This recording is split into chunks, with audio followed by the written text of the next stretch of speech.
మనం చర్చించాము. అయితే నేను మీకు ముఖ్యంగా చెప్పదలుచుకున్నది ఏంటంటే, జగనన్న ముఖ్యమంత్రి అయినప్పటి నుంచి కూడా ఏవైతే సంక్షేమ పథకాలు ఇస్తుంటే ప్రతిపక్షం ఎప్పుడు చూసినా ఆయన డబ్బులు పప్పుల బెల్లాలాగా పంచుతున్నాడని చెప్తారు.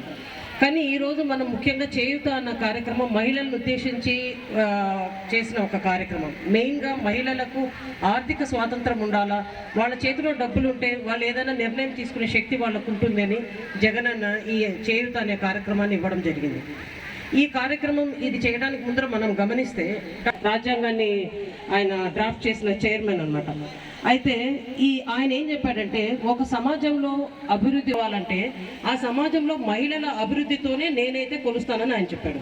ఇంకా మన Jawaharlal Nehru first prime minister మన భారతదేశంలో, ఆయన ఏం చెప్పారు, ఏ దేశ స్థితిగతులైనా మనము తెలుసుకోవాలంటే ఆ సమాజం ఆ దేశంలో ఉన్న మహిళల పరిస్థితిని మనం గమనిస్తే ఆ దేశ పరిస్థితిని మనం అర్థం చేసుకోవచ్చు అని చెప్పారు. ఈ రోజున మన ముఖ్యమంత్రి మన ప్రధానమంత్రి గారు మోడీ గారు కూడా ఏం చెప్తున్నారు, మహిళలను అయితే మాతృశక్తి అని ఆయన పోల్చడం జరిగింది. ఆయన తన మాటల్లో ఏం చెప్తున్నారు, మహిళలు మాతృశక్తులు మన దేశానికి గర్వకారణము, వాళ్ళని మన దేశ ఆర్థిక డెవలప్మెంట్లో ఆర్థికమైన ప్రతి నిర్ణయంలో కూడా వాళ్ళని భాగస్వాములు చేసినప్పుడు మనం పురోగతి సాధిస్తామని ఆయన కూడా చెప్పడం జరిగింది. మరి ఇంతమంది గొప్పవాళ్ళు మహిళలకు ఇంపార్టెన్స్ ఇవ్వాలని చెప్పినప్పుడు ఈరోజు జగనన్న ఈ చేయూత కానీ ఆసరా కానీ ఈ ఇళ్ల పట్టాలు కానీ ప్రతిదీ కూడా మహిళలను భాగస్వామి చేస్తుంటే ప్రతిపక్షాలు ఎందుకు గోల పెడుతున్నాయని మీరు ఆలోచించండి. అంటే ముందు చెప్పిన వాళ్ళు తప్పు చెప్పారా? లేదు కదా. ఈరోజు జగనన్న ప్రతి విషయంలో కూడా మహిళలకు ఇంపార్టెన్స్ ఇస్తున్నారు. కేవలం నామమాత్రంగా కాదు, ఈరోజు రాజకీయంగా కూడా మహిళలు అభివృద్ధి చెందాలని 50% నామినేషన్ వర్క్స్లో కానీ నామినేటెడ్ పోస్ట్లో కానీ ప్రతి దాంట్లో కూడా 1% కూడా తగ్గనివ్వరు జగన్ సార్. మహిళలకు కేటాయించింది మహిళలకు ఇవ్వాల్సిందే అంటారు. ఈ రోజున మీ అందరికీ నేను చెప్పదలుచుకున్నాను, ఎందుకంటే మీరు అన్ని విషయాలు విన్నారు, మీకు అందరికీ తెలుసు.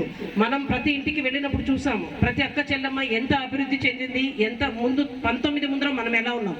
ఈరోజు మనం సీనన్న చెప్పింది కూడా మనం గుర్తుపెట్టుకోవాలి. 19 ముందర మన అకౌంట్స్లో ఎంత డబ్బులు ఉన్నాయి, ఈరోజు మన చేతుల్లో డబ్బులు ఉంది.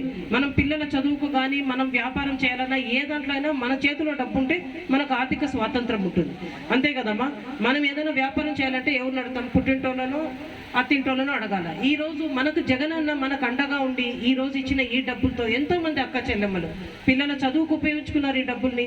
కొంతమంది వ్యాపారాలు పెట్టారు, కొంతమంది పాడికి, కొంతమంది పంటలకి, ఇలా ప్రతి ఒక్కటి వాళ్ళ అభివృద్ధికి వాళ్ళు ఉపయోగించడం జరిగింది.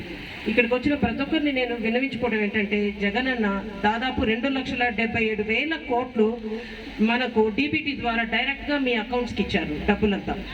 ఇప్పుడు మనం గమనిస్తే ఎన్నికల టైం దగ్గరకు వస్తుంది కాబట్టి ఒక 2 మాటలు మీరు అందరూ కంపల్సరీ వినాలి. ప్రతి ఒక్క మహిళకు వాళ్ళ బిడ్డల చదువు అన్నది చాలా ఇంపార్టెంట్. ప్రతి ఒక్క మహిళ ఒక కుటుంబం గురించి ఆలోచిస్తారు. ఎందుకు జగనన్న కూడా మహిళలకు అంత ఇంపార్టెన్స్ కూడా అభివృద్ధి చెందుతుందని. ఈ రోజున మనం పిల్లల చదువు విషయం తీసుకుంటే మన 3,000 కోట్ల 417 కోట్ల రూపాయలు కేవలం పిల్లల చదువుకే ఇచ్చాడు ఆయన. ఇవంతా కూడా మనం గమనిస్తే ప్రతి స్కూల్లో నాడు నేడులో డెవలప్ అవ్వడం కానీ, విద్యా దీవెన కానీ, ఇంగ్లీష్ మీడియం స్కూల్స్, ఏ స్కూల్లో అయినా మీరు వెళ్ళి ప్రైవేట్ స్కూల్లో చూడండి చాలు.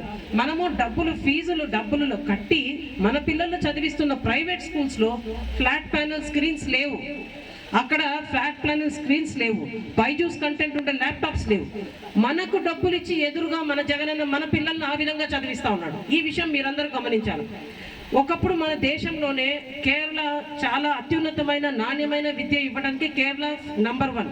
ఈ రోజున మన రాష్ట్రం మన జగనన్న తీసుకున్న ఈ నిర్ణయాల వల్ల నాణ్యమైన విద్య, అంటే కేవలం విద్య కాకుండా నాణ్యమైన విద్య, ఈరోజు ఒక బైజూస్ కంటెంట్ కానీ, ఒక ఇంగ్లీష్ మీడియం చదువు కానీ, ఇప్పుడు ఆ స్క్రీన్స్ మీద చదువు చెప్పడం వల్ల ఏం ఉపయోగం మీకు అర్థమవుతుందా? ఎందుకు ఆ స్క్రీన్స్ డిస్ప్లే అంటే పిల్లలకు కేవలం చదువు కాకుండా వాళ్ళకు ప్రాక్టికల్గా మన బొమ్మల రూపంలో చూపించినప్పుడు వాళ్ళు తొందరగా అవగాహన చేసుకోగలుగుతారు, అర్థం చేసుకోగలుగుతారు, గుర్తుపెట్టుకుంటారు, తిరిగి వాళ్ళు దాన్ని పరీక్షల్లో రాయగలుగుతారు, వాళ్ళకి చూసింది ఎక్కువ కాలం గుర్తుంటుంది.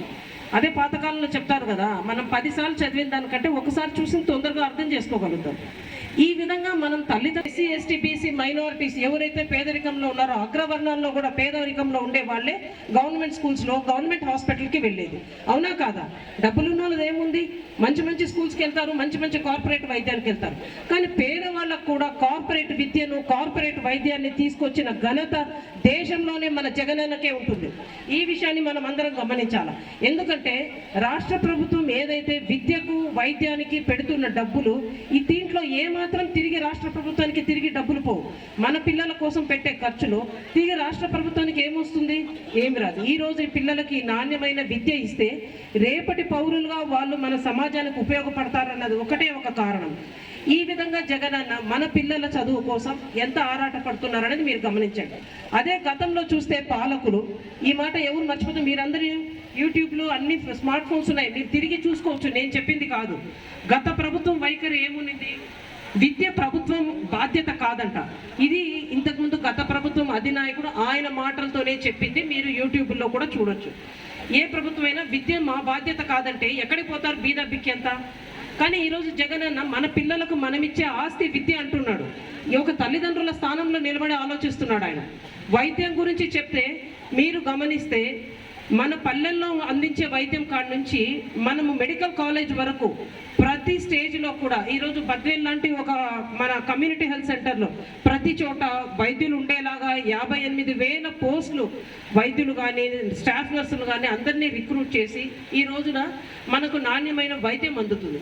గతంలో కంటే కూడా ఓపీ ఈరోజు చూస్తే పోర్మోమిలో కానీ బద్వేల్లో కానీ ఓపీ పెరిగింది అన్నదానికి నిదర్శనం ఏంటంటే మంచి వైద్యం అందుతుంది కాబట్టే పోతున్నారు. వైద్యం లేకపోతే ఏం చేస్తారు? పోయి అక్కడ డాక్టర్ లేకపోతే ఎందుకు పోతారు మన వాళ్ళైనా? చెప్పండి. ప్రతిపక్షాలు ఏం చెప్తారు? ఉద్యోగాలు ఇవ్వలేదని. ఉద్యోగాలు గతంలో వాళ్ళు ఎన్ని ఇచ్చారు ఉద్యోగాలు? వాళ్ళు ఆలోచించుకోవాలి. జగనన్న వచ్చి రాగానే 1,27,000 మందికి వాళ్ళకు ఉద్యోగాలు ఇవ్వడమే కాకుండా శాఖలో 58,000 ఆర్టీసీని విలీనం చేయటము, ఇలా ఎన్నో దాదాపు 6 లక్షల ఉద్యోగ అవకాశాలు కలిగించడం జరిగింది. ఉద్యోగం ఇస్తామన్నారు, ఇవ్వలేని పక్షంలో మళ్ళీ నిరుద్యోగి వాళ్ళు అలాంటి మేనిఫెస్టోతోనే రావడం జరిగింది. పేరు పేరున నేను రిక్వెస్ట్ చేసేది ఏంటంటే, మొన్న వరకు జగనన్న మంచి చేస్తుంటే రాష్ట్ర జగనన్న మీకు మంచి జరిగితేనే నాకు ఓటేయమని అడుగుతున్నాడు. ఇలా అడిగే రాజకీయ నాయకుడు దేశంలో జగనన్న తప్ప ఎవరు లేరు.